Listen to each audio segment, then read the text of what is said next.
Women are multi talented అని నిరూపించిన మహిళల్లో ప్రఖ్యాత నర్తకి ఎల్ విజయలక్ష్మి ఒకరు. వెండి తెర మీద ఆమె పలు భాషలలో నర్తించి ప్రేక్షకుల హృదయాలను రంజింపచేశారు. ఎల్ విజయలక్ష్మి గురించి ఈ తరం వారికి అంతగా తెలియకపోవచ్చు. హీరోయిన్స్గా, డాన్సర్స్గా ఎందరో నటీమణులు ఒక వెలుగు వెలిగారు.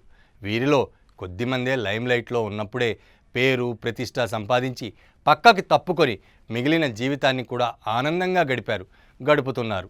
అలాంటి ఎల్ విజయలక్ష్మి కూడా ఆ కోవలకు చెందినవారే. జస్ట్ 10 ఏళ్ళు చిత్ర పరిశ్రమలో ఉన్నారు. ఆ 10 ఏళ్ల కాలంలో మంచి సినిమాలు చేశారు.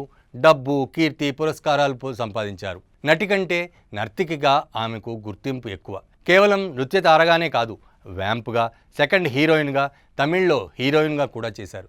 క్లబ్ డ్యాన్స్ చేసినా ఆ తీరే వేరు. ఎక్కడా వెగటు కలిగించని రీతిలో చేశారు. అప్పట్లో ఆమె ఎందరో అభిమానుల కలల రాణిగా వారి గుండెల్లో నిలిచిపోయారు. విజయలక్ష్మి ఎర్నాకులంలో పుట్టి తిరునెల్వేలిలో పెరిగారు. ఆమె తండ్రి ఉద్యోగరీత్యా పూనా వెళ్లారు. 8 ఏళ్ల చిన్న వయసులో విజయలక్ష్మి పూనాలో నటి వైజయంతిమాల నృత్య ప్రదర్శనను చూశారు. అద్భుతమైన ఆ డ్యాన్స్ ఆమె మైండ్లో అలాగే నిలిచిపోయింది. మర్నాటి నుంచి ఇంచుమించు అవే భంగిమలతో ఇంట్లో డ్యాన్స్ చేసేందుకు ప్రయత్నించేది. అది చూసి తండ్రి లక్ష్మణన్ ముచ్చటపడ్డారు. పూనాలో ఒక డ్యాన్స్ మాస్టర్ దగ్గర నాట్యం నేర్పించారు. ఒక్కసారి చెప్పగానే అర్థం చేసుకొని వేగంగా నర్తించే ఆమె తీరును గమనించిన ఆ మాస్టారు మద్రాసులో ఎవరైనా మంచి గురువు దగ్గర చేర్పిస్తే భవిష్యత్ అద్భుతంగా ఉంటుందని సూచించారు. దీంతో లక్ష్మణన్ మద్రాసుకు ట్రాన్స్ఫర్ కోసం ప్రయత్నం చేశారు. అయితే ఊటీకి బదిలీ చేశారు. మద్రాసులోని మైలాపూర్లో కుటుంబాన్ని ఉంచి తాను ఒక్కడే ఊటీలో ఉద్యోగం చేసేవారు విజయలక్ష్మి తండ్రి రామయ్య పిళ్ళే. విజయలక్ష్మి రామయ్య పిళ్ళే దగ్గర 2 ఏళ్లు అన్ని నృత్యనీతులను అభ్యసించారు. ఆ తర్వాత తొలి ప్రదర్శన ఇచ్చారు. కమలా మీనన్, వి శాంతారాం వంటి సుప్రసిద్ధులు మొదటి ప్రదర్శనను తిలకించారు. 8వ తరగతి చదువుతున్న ఆమెకు అప్పుడే మరుమగల్లో మొదటి సినిమా ఛాన్స్ వచ్చింది. తెలుగులో మాత్రం సిపాయి కూతురు మొదటి సినిమా.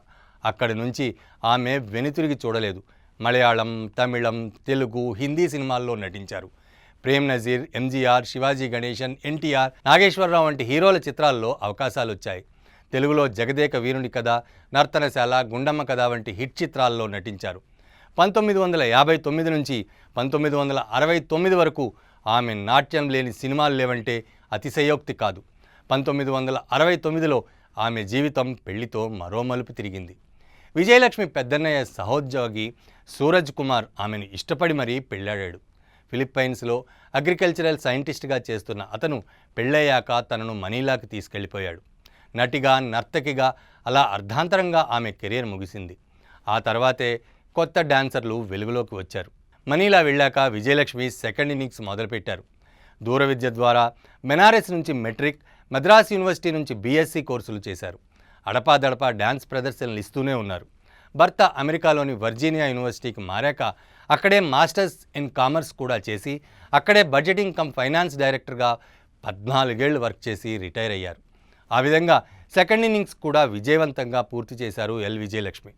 ఆమె కుమారుడు కూడా సాఫ్ట్వేర్ ఇంజనీర్గా అమెరికాలోనే స్థిరపడ్డారు. చాలా కాలం తర్వాత 2022 అక్టోబర్లో ఇండియా వచ్చి ఎన్టీఆర్ శత జయంతి ఉత్సవాల్లో పాల్గొన్నారు.